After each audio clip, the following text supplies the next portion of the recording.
Advance the colors.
Retire the colors.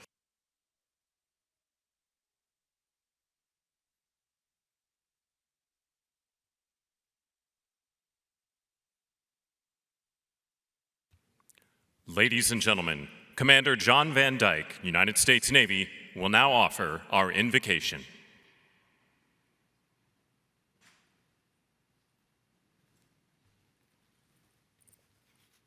If you care to join me as I pray, I invite you to bow your head with me.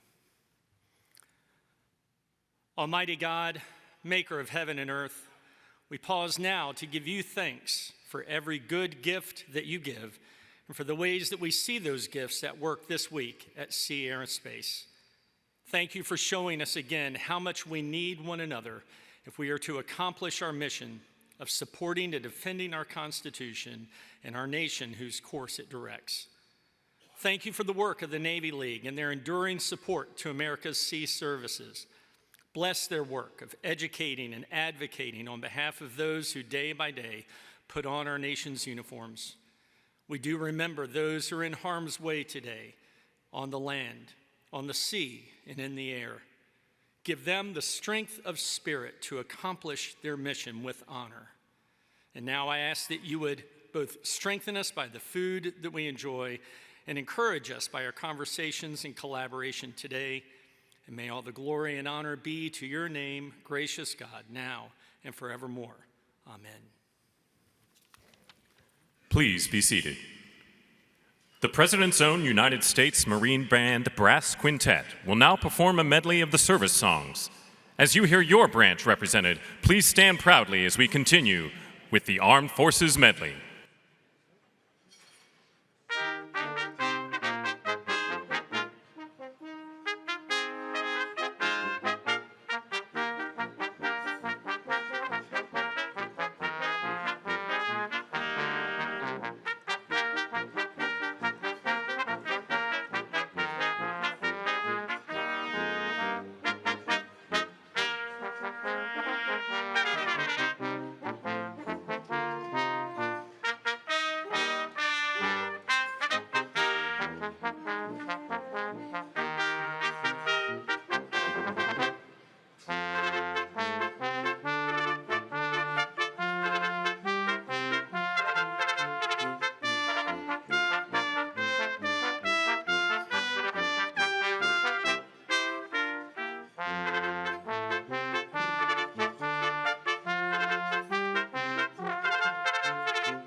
Thank you to the President's Own United States Marine Band Brass Quintet.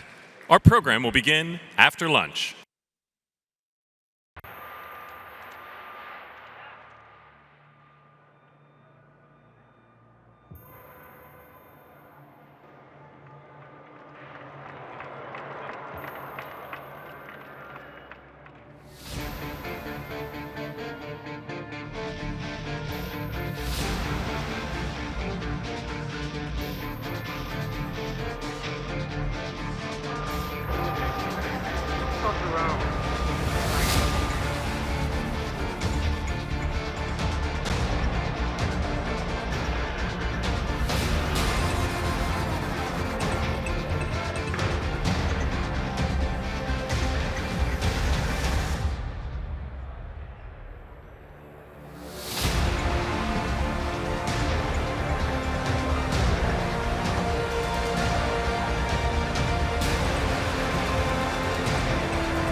Please welcome to the stage the CEO of the Navy League of the United States and 13th Master Chief Petty Officer of the Navy, Mr. Mike Stevens.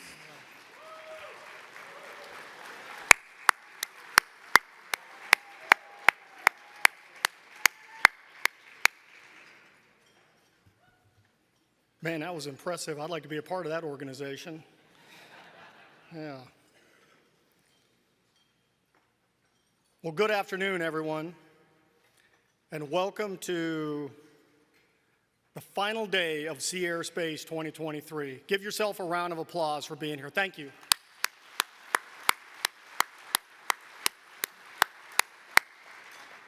Dave, one last time, could you please stand?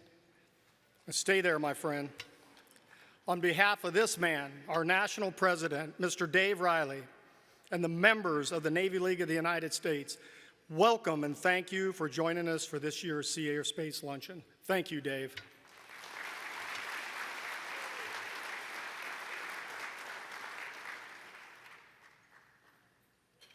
It's been an amazing 3 days, and I'd like to take a moment to thank our sponsors, our exhibitors, speakers, and industry professionals for making all of this happen. I'd also like to thank all of our amazing attendees because we couldn't do this without you. And thank you also to the sole sponsor of this final lunch this year, Microsoft, for their generous support of this event. A special thank you is also due to the amazing Navy League headquarters staff who created this annual event through hard work, dedication, and sheer grit. I'm inspired by what they do every day in support of the Navy League mission. Thank you, staff.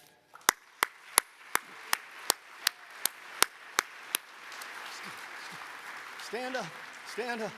There we go.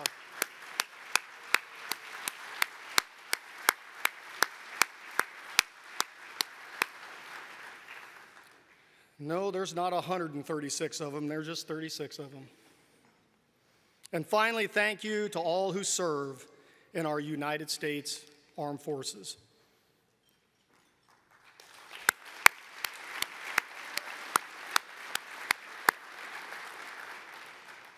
And now it is my pleasure to introduce this afternoon's key speaker, General David Thompson, Vice Chief of Space Operations, United States Space Force.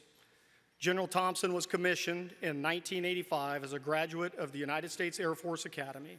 He is a career space officer with assignments in operations, acquisition, research and development, and academia. General Thompson has commanded operational space units at the squadron, group, and wing level. He is also an Olmsted Scholar, graduate of the Senior Acquisition Course and Level 3 Certified Program Manager. Prior to his assignment as the Vice Chief of Space Operations, General Thompson was the Vice Commander, U.S. Space Force. Please join me in welcoming General Thompson. Sir, the floor is yours. Thank you. Okay, sounds like I was going to do a quick mic check. I think it sounds like you all can hear me out here, so great, thank you. First Master Chief, thanks so much for that kind and short introduction. And obviously, Mr. Riley, and to the Navy League, thanks for the opportunity to be here today. Let me just say this if I can before I start. It's clear to me that the Navy League and the supporting sea services are serious about space in a whole host of ways. One example is here by the name of this the conference, and clearly in the press, and as you look at the reporting and the comments, the feedback that's come out of this conference and what has already transpired with respect to that last of the three. It is a hot topic, it's an important topic, and you all recognize that, and so I think that's vital, and I'll talk about it a little bit more in my remarks. The second is, and you all heard a little bit about this earlier in the week, the Secretary of the Navy directed and then attended the first annual Navy Space Summit, and Navy meaning the United States Navy, United States Marine Corps, and I had the privilege of attending and participating and speaking at that last week as well. And again, seeing that, watching that, participating in it, and being able to participate at the classified level, and I mean this in a good way, I needed to come in wearing a flak vest. Because increasingly, the other services, and the sea services in particular, the United States Navy, United States Marine Corps, increasingly understand the importance of space, the criticality of space, what they should expect from a service responsible for providing capabilities, and how to ensure it is provided to them. And I think, and I talk about a journey of the United States Space Force, we're now 3.5 years in as a service. I think we're on a good path. I will know that we have arrived when I can look at each of the services, in my case, primarily the other vice service chiefs, who I deal with routinely, daily in the Pentagon, and when those vice service chiefs are at the same time our staunchest advocates for the capabilities that we need to provide to them, and our toughest critics if we fail to provide them in a timely or adequate fashion. As soon as that is the case, I will feel like we have arrived. We're not all the way there yet, but I will tell you that we're on a very, very good path. And if you want to ask, you know, in the old military lingo speak, what's the bottom line up front? It's exactly that, is when the other services are our staunchest advocates and our toughest critics, you know they're thinking right and we're doing right with regard to providing space capabilities. And so what I'd like to do in just a few minutes this afternoon is really talk about two things. The first is why a Space Force, and the second is why that's a good thing and it's important for the Joint Force, combatant commanders, sister services, and in particular the sea services. And I hope I don't have to spend a lot of time on the first one, why a Space Force. I'm hoping that most of you are saying, okay, you know, we get it, we know why, but I can't assume that. And I want to spend most of the time talking about the things that have been put in place and how the United States Navy, the United States Marine Corps, oh yes, and the Army, and the Air Force, and the Coast Guard can use this service and should be using the things that we are supposed to be doing to their benefit, both to provide capabilities and to protect them. And we'll talk about that a little more. Okay, but my toughest challenge today is really, I want to talk about that for a few minutes, but really at the end of the day, I want to hear what's on your mind and talk about what you want to talk about. As my staff knows, that's the biggest challenge, because their biggest challenge every day is to get me to stop talking so that we can actually get some things done. But let me start with a guiding star. I know I better be a little nervous here, you know, because the heritage of the Navy and navigation, and, you know, you need to, you know, give me a tall ship and a star to steer her by, right, that old quote. Let me talk about the guiding star for the United States Space Force. The guiding star for the United States Space Force is this: if it matters to soldiers, sailors, airmen, and Marines, if it matters to our national leaders, up to and including the President of the United States, if it matters to our allies and partners, it matters to us. In fact, when I go out and I speak to guardians in the field, I make it clear to them that if it matters to soldiers, sailors, airmen, Marines, national leaders, allies, and partners, it had better matter to them and matter to us. Otherwise, we do not have the right perspective, and we're not doing the right things as a service. Contrary to that, if it doesn't matter to soldiers, sailors, airmen, and Marines, the first thing we should be asking is, why should it matter to us, or does it really matter to us? And I stopped there particularly and didn't include national leadership and allies and partners, because for 99% of what we do, what we should do, what's important to us, what drives us every single day, it's that question. Does it matter to soldiers, sailors, airmen, and Marines? And if it does, it darn well better matter to us.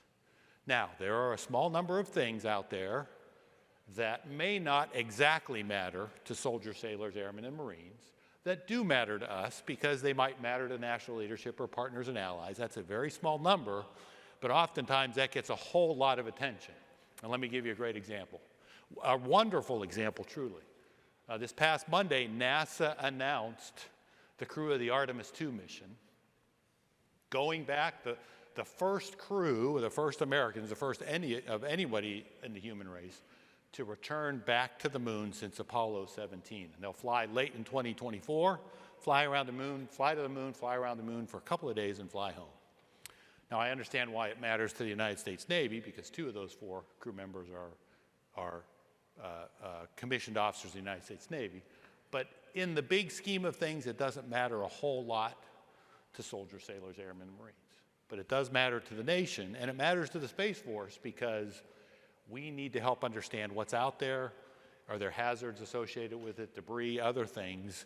Help to keep them safe. Like we do every single day, the International Space Station, we work with NASA to track objects and ensure they don't pose a threat to the space station.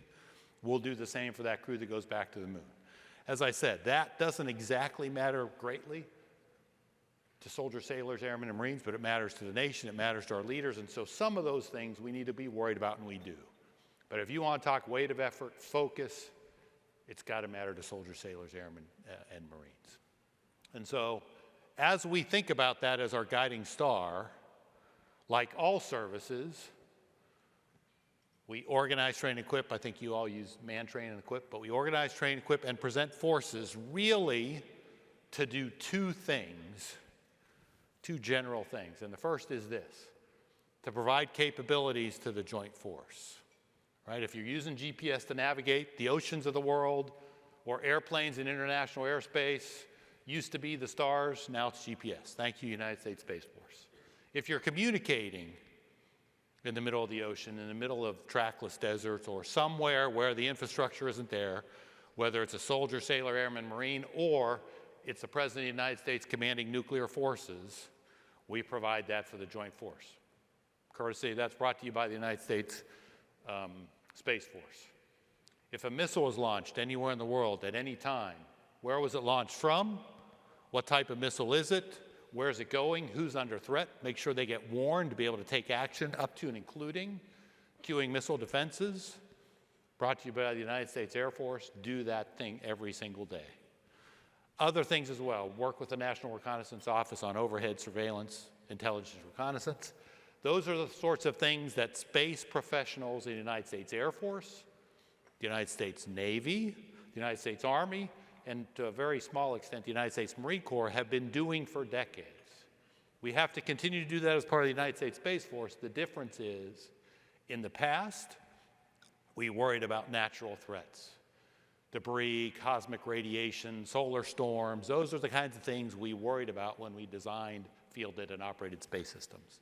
Today, we have to do all that, but now there are threats by other nations who intend to take those capabilities away from us in conflict, and now we have to worry about providing those capabilities, not just day in and day out, but if they come under attack in a conflict, soldiers, sailors, airmen, and Marines have to have confidence that those capabilities are still going to be there.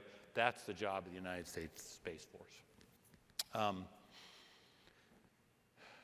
The way we do that and plan to do that primarily, but not exclusively, in the future is through distributed architectures and proliferation. Massive amounts of satellites to perform these missions.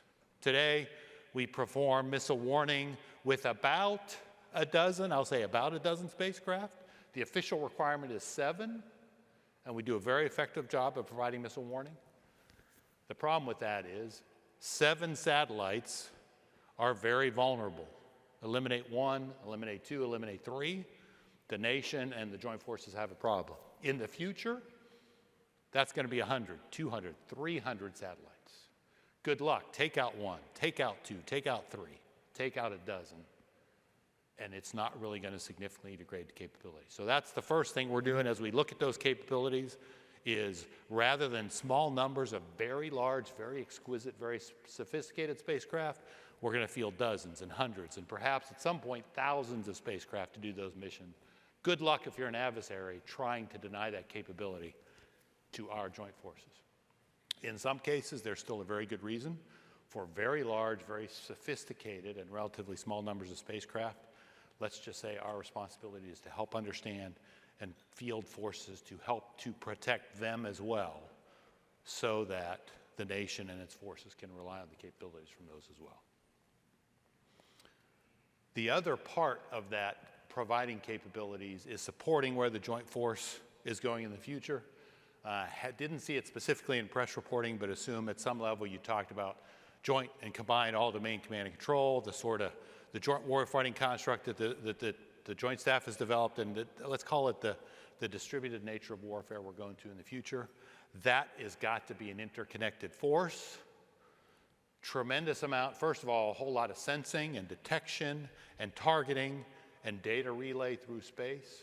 That warfighting construct and its component pieces will not happen if there is not a space infrastructure that is resilient, ready, and capable to be able to enable it. And so those are the kinds of things that have taken us from, a 35-year Air Force officer focused on space to 3 years now, a member of the United States Space Force. And we've got about 5,000 former airmen in the ranks, but we also now have 1,000 or more soldiers, sailors, and about approaching 100 Marines who have come into the Space Force to do the same thing.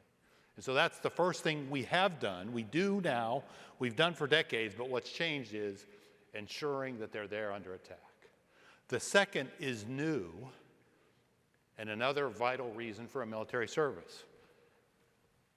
That second thing is, whether it's by adversaries, maybe friends, maybe third-party nations, and in many cases now commercial, if you're operating somewhere on the surface of this planet, let's say the Western Pacific, for example, expect to be observed and sensed and monitored and tracked continuously from space.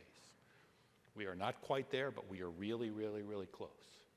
And when you think about that and say, okay, if I'm a member of the armed forces of the United States, if I have to conduct military operations, if I have to do so effectively, what can we do to mitigate the risk associated with being observed and sensed and monitored and tracked in everything I do? Maybe I can sow doubt and confusion. Maybe I can degrade and deny and disrupt some of that. Maybe I can make it such that while they can do all those other things, they can't target me. But that's really the second reason for the creation of the United States Space Force, is to protect service forces, combat commanders, and the joint force from the implications of being observed and sensed and monitored and tracked from space. Those are really the two big whys for the creation of the United States Space Force. Provide capabilities while under attack, protect the joint force from adversary space capabilities in conflict. And that's why we were created. Now, we cannot and will not do either of those alone, especially the latter.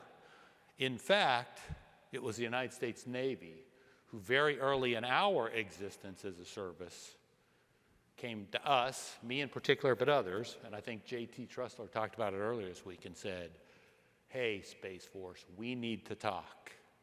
We have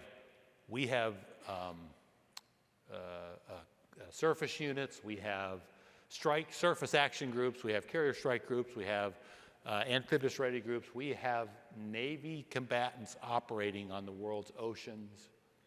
We know the threat posed by that. We need to work together, United States Navy and the United States Space Force, on how to understand and mitigate the threat posed by that. And we've actually done a series of talks, staff talks between the Navy and the Space Force, to talk about what they can do and should do, to talk about what we can do and should do, to talk about the things that aren't there yet, capabilities that aren't there yet, that would facilitate effective operation and mitigation of those, and how we should pursue them collectively and perhaps individually. That's been a focus of the conversation. And the United States Navy, in all of those meetings, in the tank, in budgeting meetings, in the Joint Requirements Oversight Council, saying this is a capability that the United States Navy needs the United States Space Force to procure, is, believe me, much more effective than the United States Space Force saying this is a capability that the Space Force needs to procure to protect the United States Navy. So that's what's going on. So let's talk a little bit now about how we do that and the mechanisms to do that that have been specifically provided to the United States Space Force to make it effective in those two roles that I just described to you. The first is summer of 2021, the Vice Chairman, at the now Chris O'Grady, but at the time it was General John Hyten, in his role as the chairman of the Joint Requirements Oversight Council, made the United States Space Force the integrator for DoD joint space requirements. And what that meant was it now became our job for all space functions and missions to go out to the services, to go out to the combat commanders, to go out to others that we serve and say, okay, pick the function or the mission area, positioning, navigation, and timing, ISR from space, communications, indications and warning, name it. It's now our job to go to all of those, collect all of those requirements, integrate all of those requirements, and bring them back to the JROC for validation. In a way, we kind of sort of had a similar role in the past, but it wasn't. Two things. First of all, it wasn't documented, and the second thing is it was not specified by the JROC and its chairman as to who was responsible and exactly what they had to do. And we've actually now trailblazed that in two senses The first being we went out to garner the intelligence, surveillance, reconnaissance, and targeting needs of all of the joint force from space, especially as it relates to these future warfighting constructs, and document them and bring them to the JROC for validation. Have already been through that. It was a great pathfinder for that approach, and now are in the process of also doing it for space data, transport, and satellite communications. It's not my job to validate those requirements. It's not my job to approve those requirements. I might need to give recommendations in terms of priorities and integration and how it should work together. But let's be clear, it is my job to bring all of those requirements to the JROC, all the other service chiefs, present them with a recommendation for prioritization and approval, and every single service with the commands that join us get insight into it, understand, get the prod, ask their questions before whatever is decided is ultimately validated. So that's the first thing. The number one requirements advocate for the United States Navy is the Vice Chief of Naval Operations. The number one requirements advocate for the United States Marine Corps is the Assistant Commandant. In that case, though, I had better be the number two advocate for all of those services. And that's the way it's playing out so far. And that's one of those key things now that the United States Space Force is responsible for and provides the services in the Joint Force. That's the first thing. Second thing is, just late last year, the Secretary of Defense appointed the Chief of Space Operations, our service chief, my boss, to be the force design architect for DoD space systems, which means it's my job to ensure that with the services and the combat commanders, we've collected all those requirements. It's now his job to engage our force design organization, the Space Warfighting Analysis Center, led by Mr. Andrew Cox, who has Navy heritage, to create the design of the forces that is going to provide all of those capabilities.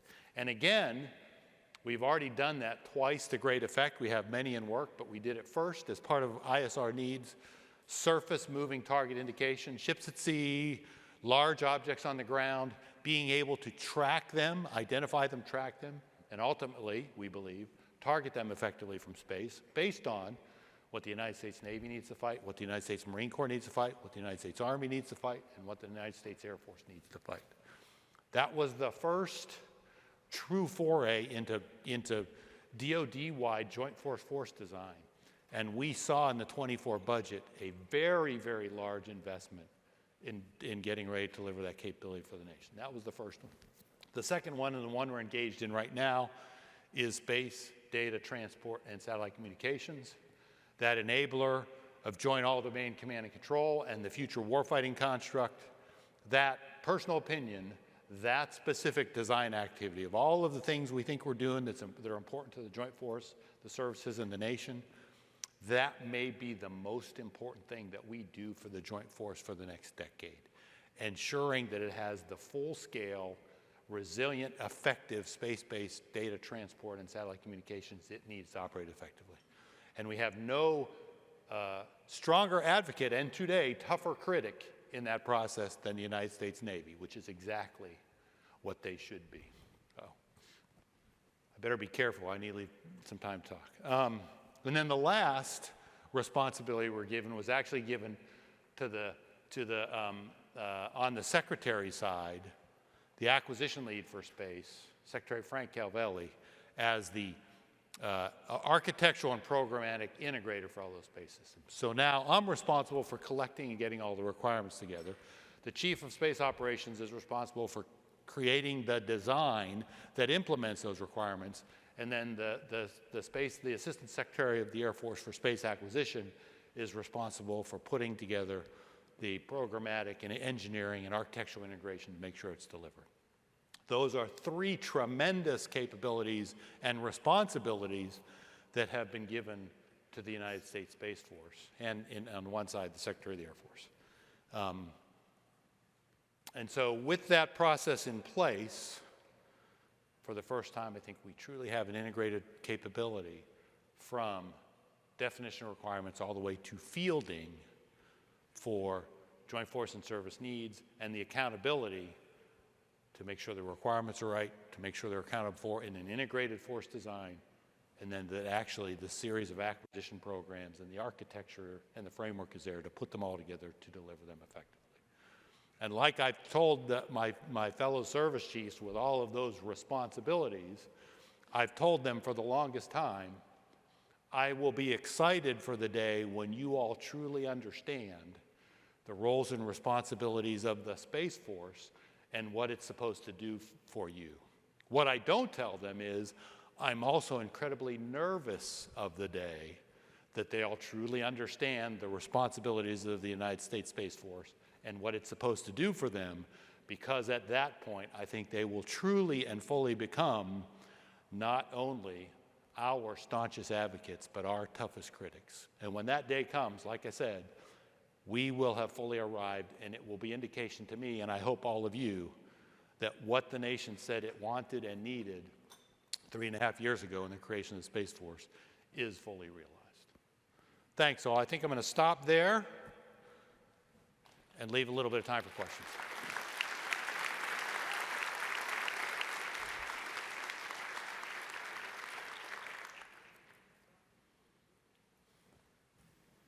Or or we're done, and you can go walk the floor or do whatever else you need to do.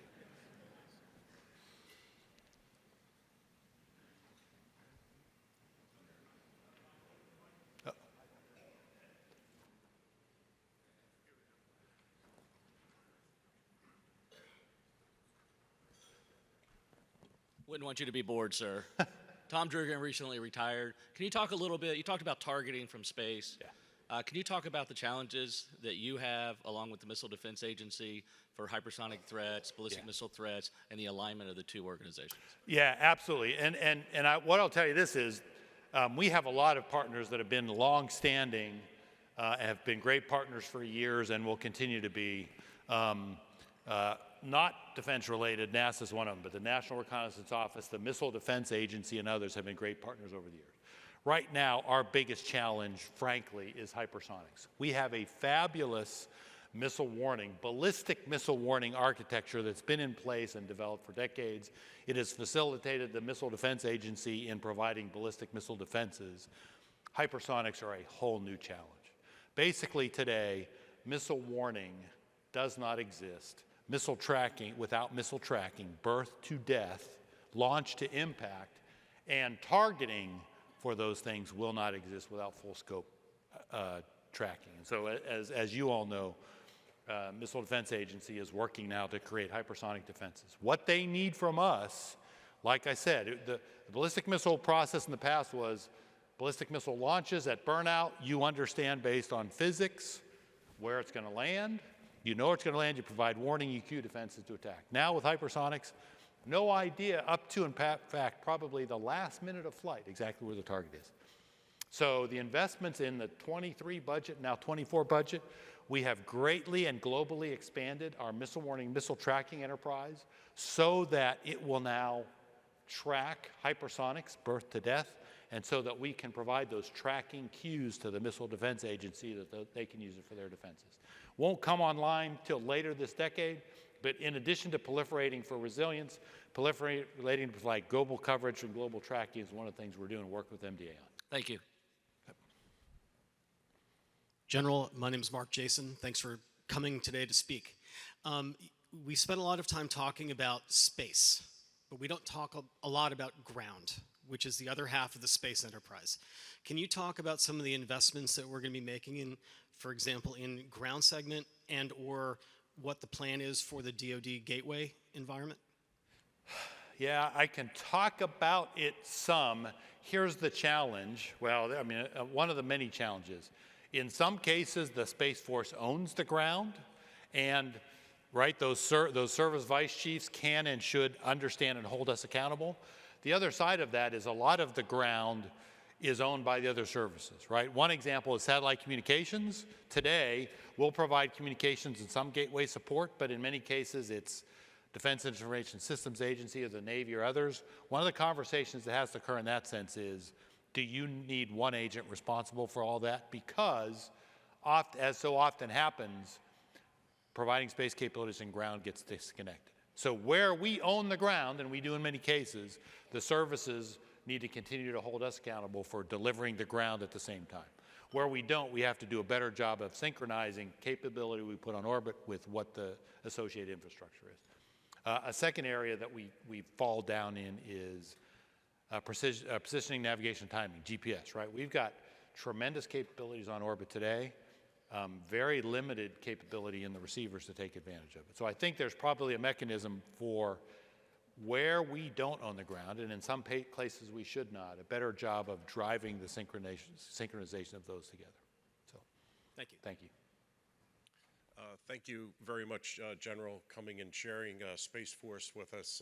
It's my first foray into it. When I listened about the sea services and they talk about partnerships, it's typically on an international scale. And I'm wondering how does Space Force work in that international picture? We do, thank you, we do, and we have for a while. What I'll say is it's limited in scope. Right now, our primary partnerships rely on like-minded nations that have some sort of substantial capability in space. So you think about the UK, Canada, Australia, Germany, France, Japan, a few others. And we have for about a decade now had a relatively effective partnership that we're trying to grow. Our biggest challenge, frankly, is us getting out of our own way when it comes to classification. We've also discovered that we're opening up military dialogue with nations and militaries that have in the past not been as interested in partnering because they're interested in what we can do in space. Brazil being one of them, India being another.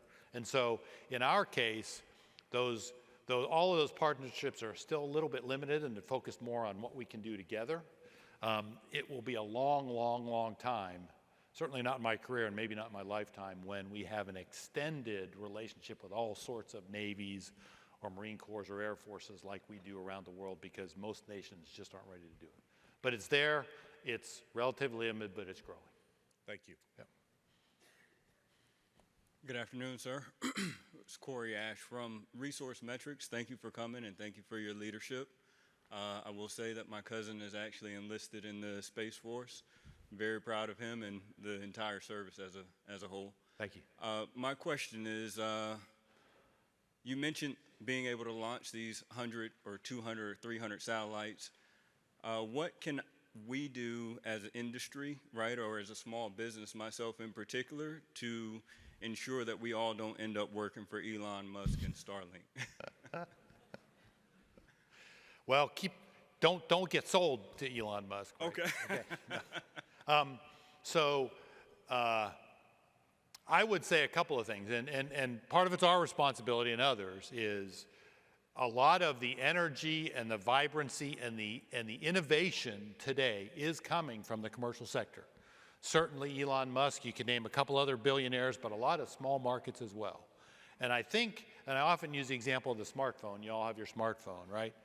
All of the underlying technologies in that smartphone at some point in the past are a result of defense-related research. But it was really the commercial market that took all of that, the ingenuity that went into it, and turned it into what is the smartphone today. I think we're on the verge of that in commercial space in terms of new ideas, new technology, and things that we never dreamed of doing from space that we're going to do. We have to help support that in terms of our needs, our requirements, in some cases a little bit of seed money, and ensure that we're contributing to a vibrant national security and economic base for space capabilities. And as long as we do that, I'm sure that both the national security and commercial sector will be big enough such that only one person can't dominate it all. All right. Let me be clear. Elon Musk is a visionary, and he and many others are doing great things in space. Well, I want to offer that many people, we forget that Elon used, DARPA technology and Teslas to kind of make all this money and now launch these rockets into space. I just want to make sure that, if there's an opportunity for small businesses to participate, that kind of remains, so we don't find ourselves in. Yeah, and we do have, and I won't spend a lot of time and energy here, but we do have some very specific programs and organizations focused on that. The Defense Innovation Unit, what we have, something called SpaceWorks, something we call the Space Enterprise Consortium. We have mechanisms to do that. If you're interested, we can get your contact information and share it more broadly. But it is a challenge, but we're trying to deal with it. Thank you, sir. General Thompson has time for one last question. Good afternoon, General. Thanks for taking me as your last question. My name is Fiona Boyle, and I'm representing Maritime Momentum for workplace culture and shipboard climate for the maritime industry. Earlier this week on Monday, one of the service chiefs on the panel is Maritime Administrator Ann Phillips. And I'm a professional mariner in the Merchant Marine and also a naval officer in the Strategic Sea Lift Officer Program in the Navy Reserve. So my question for you is kind of a two-prong approach.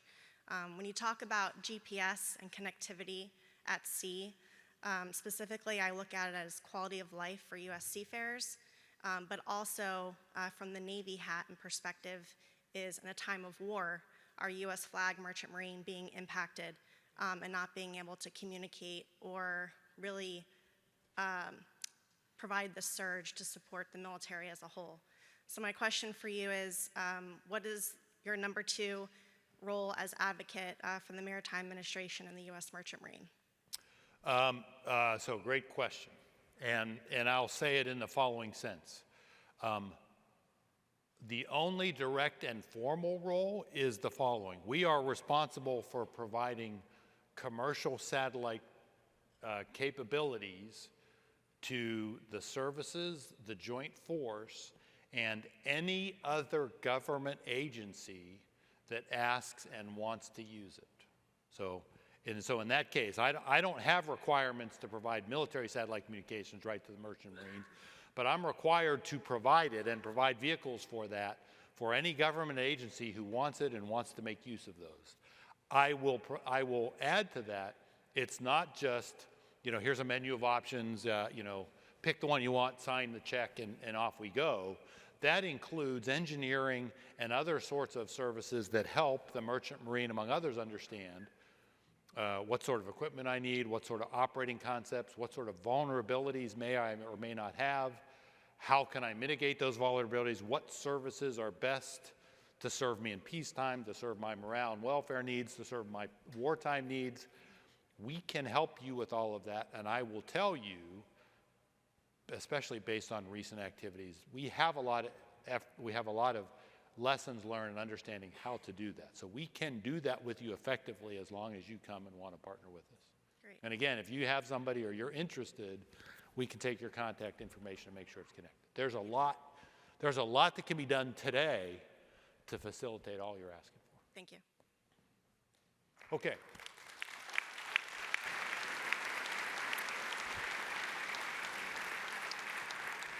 Okay, so again, thanks so much for your time today. Thanks so much for recognition of the value and importance and criticality of what space brings to the joint fight.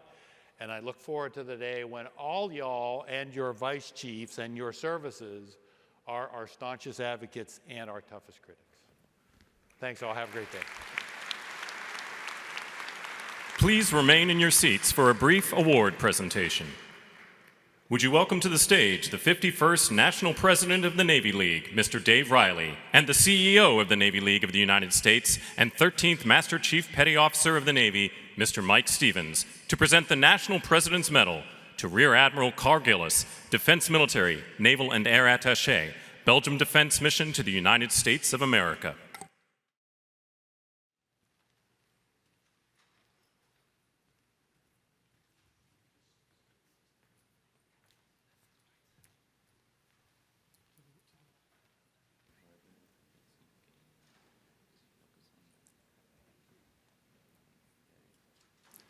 The Navy League of the United States National President's Medal is presented to foreign dignitaries who exemplify the highest ideals of the Navy League through their significant contributions to world peace, national security, and outstanding service to their country and fellow citizens.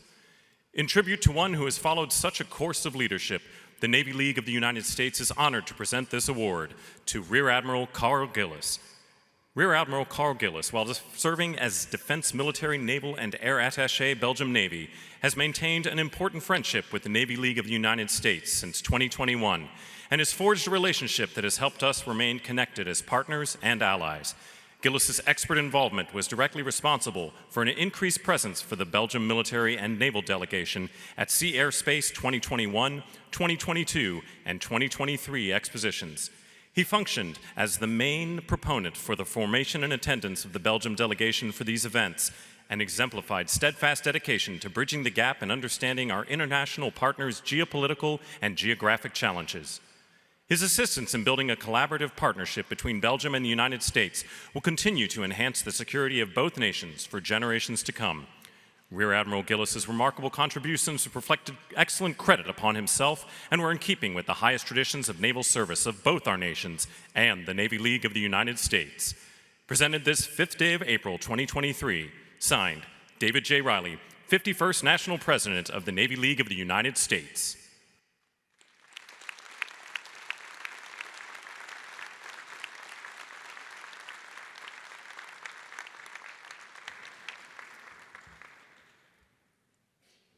Ladies and gentlemen, thank you for attending the 2023 Sea Airspace Exposition. We will see you next year, April 8th through the 10th, 2024, back here at the Gaylord National Resort and Convention Center.